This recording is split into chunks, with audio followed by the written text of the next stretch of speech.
ತುಂಬಾ ಆರೋಗ್ಯಕರವಾಗಿರುವಂಥ ತುಂಬಾ ರುಚಿಯಾಗಿರುವಂಥ ಬೇಳೆ ಸಾರನ್ನು ತುಂಬಾ ಸುಲಭವಾಗಿ ಯಾವ ಥರ ಮಾಡ್ಬೋದು ಅನ್ನೋದನ್ನು ಇವತ್ತಿನ ವಿಡಿಯೋದಲ್ಲಿ ಹೇಳ್ಕೊಡ್ತಾ ಇದ್ದೇನೆ. ಈ ವಿಡಿಯೋ ನೋಡಿದರೆ ಅಡುಗೆ ಬರದವರು ಕೂಡ ಪರ್ಫೆಕ್ಟಾಗಿ ಬೇಳೆ ಸಾರನ್ನು ಮಾಡ್ಕೋಬೋದು. ಈ ವಿಶೇಷವಾಗಿರುವಂಥ ರೆಸಿಪಿ ನಿಮಗೆ ಇಷ್ಟ ಆದರೆ ಈ ವಿಡಿಯೋನ ಲೈಕ್ ಮಾಡಿ, ಹಾಗೆ ನೀವು ಮಾತ್ರ ನೋಡೋದಲ್ಲ ಬೇರೆಯವರಿಗೆ ಕೂಡ ಶೇರ್ ಮಾಡಿ.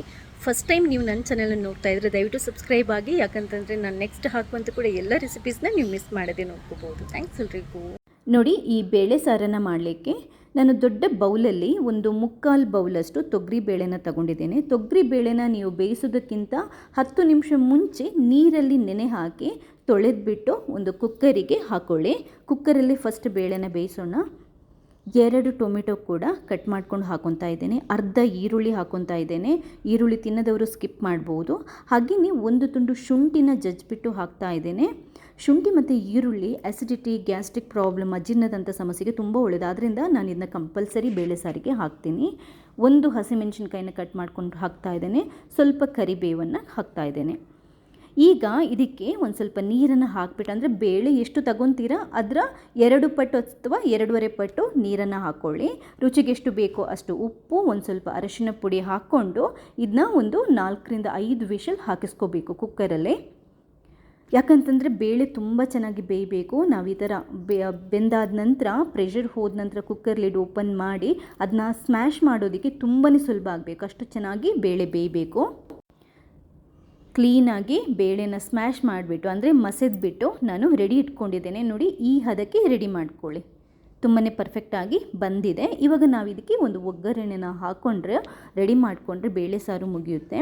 ಒಂದು ಸ್ಟವ್ ಮೇಲೆ ಪಾತ್ರೆನ ಇಟ್ಬಿಟ್ಟು ಚೂರು ಬಿಸಿ ಮಾಡಿಕೊಂಡು 1-2 ಟೇಬಲ್ ಸ್ಪೂನಷ್ಟು ಕುಕ್ಕಿಂಗ್ ಆಯಿಲ್ ಹಾಕ್ತಾ ಇದ್ದೇನೆ.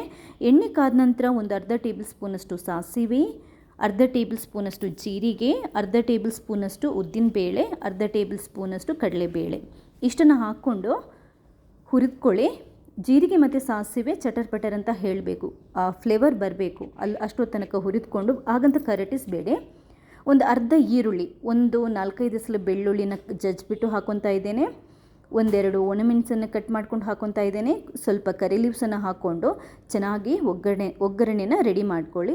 ಈರುಳ್ಳಿ ಬೆಳ್ಳುಳ್ಳಿ ತಿನ್ನದವರು ಈರುಳ್ಳಿ ಬೆಳ್ಳುಳ್ಳಿನ ಸ್ಕಿಪ್ ಮಾಡ್ಬೋದು. ನಾನಂತೂ ಕಂಪಲ್ಸರಿ ಹಾಕ್ತೇನೆ. ಯಾಕಂತಂದರೆ ಅಜೀರ್ಣ ಸಮಸ್ಯೆಗೆ ಮತ್ತು ಈ ಆ್ಯಸಿಡಿಟಿ, ಗ್ಯಾಸ್ಟ್ರಿಕ್ ಸಮಸ್ಯೆಗೆ ಈರುಳ್ಳಿ ಬೆಳ್ಳುಳ್ಳಿ ಒಳ್ಳೆಯದು.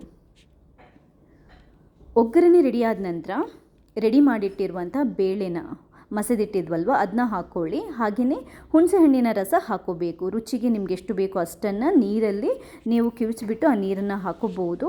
ಅದಾದ ನಂತರ ಬೇಳೆ ಸಾರು ಎಷ್ಟು ದಪ್ಪ ಬೇಕು ನೀರು ನೋಡಿಕೊಂಡು ಅಡ್ಜಸ್ಟ್ ಮಾಡ್ಕೊಳ್ಳಿ. ನೀರು ಹಾಕ್ಕೊಂಡು ಅಡ್ಜಸ್ಟ್ ಮಾಡ್ಕೊಳ್ಳಿ. ತುಂಬ ದಪ್ಪ ಅಥವಾ ತುಂಬ ತೆಳ್ಳಗೆ ಮಾಡ್ತಾ ಇಲ್ಲ, ನಾನೊಂದು ಮೀಡಿಯಮ್ ಹದ ರೆಡಿ ಮಾಡ್ಕೊಂಡಿದ್ದೇನೆ. ಕೊನೆಗೆ ನೀವು ರುಚಿಗೆ ಉಪ್ಪು, ಒಂದು 1/4 ಟೇಬಲ್ ಸ್ಪೂನಷ್ಟು ಜೀರಿಗೆ ಪುಡಿ, 1/4 ಟೇಬಲ್ ಸ್ಪೂನಷ್ಟು ಕೊತ್ತಂಬರಿ ಪುಡಿಯನ್ನು ಹಾಕ್ಕೊಳ್ಳಿ. ರುಚಿಗೆ ಖಾರ ಬೇಕಾದರೂ ಹಾಕ್ಕೊಳ್ಳಿ. ಒಂದು ಸ್ವಲ್ಪ 1/4 ಟೇಬಲ್ ಸ್ಪೂನಷ್ಟು ಹಾಕ್ಕೊಂಡಿದ್ದೇನೆ. 1 ಟೇಬಲ್ ಸ್ಪೂನಷ್ಟು ನಾನು ಮನೆಯಲ್ಲೇ ರೆಡಿ ಮಾಡಿಟ್ಟಿರುವಂಥ ಸಾಂಬಾರು ಪುಡಿಯನ್ನು ಹಾಕ್ಕೊಂಡಿದ್ದೇನೆ.